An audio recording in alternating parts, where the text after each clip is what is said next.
PLT Wali Kota Surabaya Wisnu Sakti Buwana Rabu siang meninjau lokasi rumah sakit darurat COVID-19. Rumah sakit ini dikelola oleh Siloam dan terletak di area Mall Cito. Saat melakukan peninjauan, PLT Wali Kota Surabaya kecewa karena pembatas antara rumah sakit dan mal bukan terbuat dari tembok. PLT Wali Kota Surabaya menegaskan akan memberikan izin operasional kepada rumah sakit darurat apabila warga di sekitar mengizinkan. Namun pada saat peninjauan dilakukan, kedatangan PLT Wali Kota Surabaya ke rumah sakit darurat disambut aksi demo penolakan rumah sakit darurat oleh para pedagang, serta penghuni apartemen Mall Cito dan juga warga Dukuh Menanggal.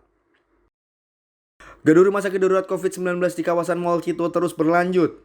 PLT Wali Kota Surabaya meninjau batas antara mal dan rumah sakit darurat milik Rumah Sakit Siloam yang bersebelahan. Saat tiba di lokasi, PLT Wali Kota Surabaya disambut aksi penolakan rumah sakit oleh para pedagang, penghuni apartemen, serta warga Dukuh Menanggal, Surabaya. Saat melakukan peninjauan, PLT Wali Kota Surabaya juga mendapati pembatasan antara mal dengan rumah sakit darurat yang tidak terbuat dari tembok, melainkan terbuat dari bahan berupa partisi. Melihat batas itu, PLT Wali Kota Surabaya Wisnu Sakti Buwana mengaku kecewa. Wisnu Sakti Buwana menyatakan rumah sakit darurat COVID-19 awalnya adalah permintaan dari Pemkot Surabaya. Hal ini dikarenakan pada awal Januari 2021 lalu bed occupancy rate dari rumah sakit rujukan sudah penuh. Oleh karenanya, Pemkot Surabaya sangat membutuhkan rumah sakit darurat kala itu. Namun, PLT Wali Kota Surabaya memastikan jika saat ini bed occupancy rate atau BOR di rumah sakit rujukan telah menurun dan menjadi 64%.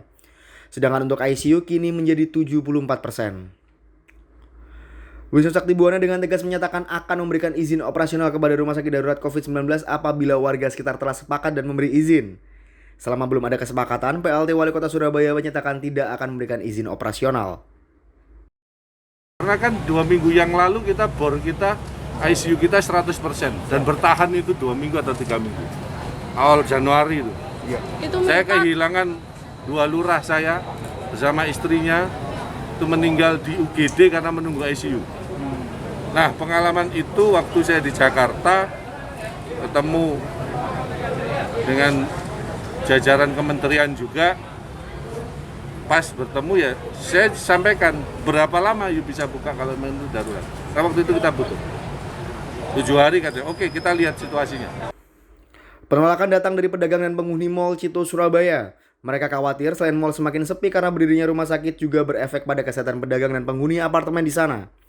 Di lain sisi, penolakan juga dilakukan oleh warga Dukuh Menanggal, Surabaya yang menolak pembuatan pintu akses rumah sakit di sisi jalan perkampungan. Warga Dukuh Menanggal meminta kepada rumah sakit agar akses pintu masuk dan keluar rumah sakit bukan di sisi jalan raya.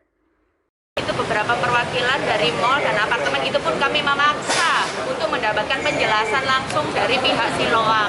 Selama itu beberapa waktu yang lalu memang kami sempat mau diundang. Perjanjiannya jam 2, lalu diundur sama mereka jam 4. Setelah jam 4 sore kami berkumpul semua untuk mendapatkan penjelasan. Ternyata dari pihak mereka tidak bersedia menemui kami. Itu yang terjadi sampai detik ini. Kami tidak mendapatkan informasi apapun, kejelasan apapun tentang RS Siloam yang mau dibuka di Cito ini.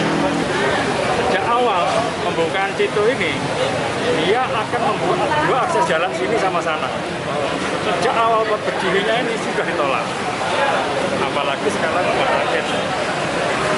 Kita nggak ingin ada 2 rumah tangga bergesekan.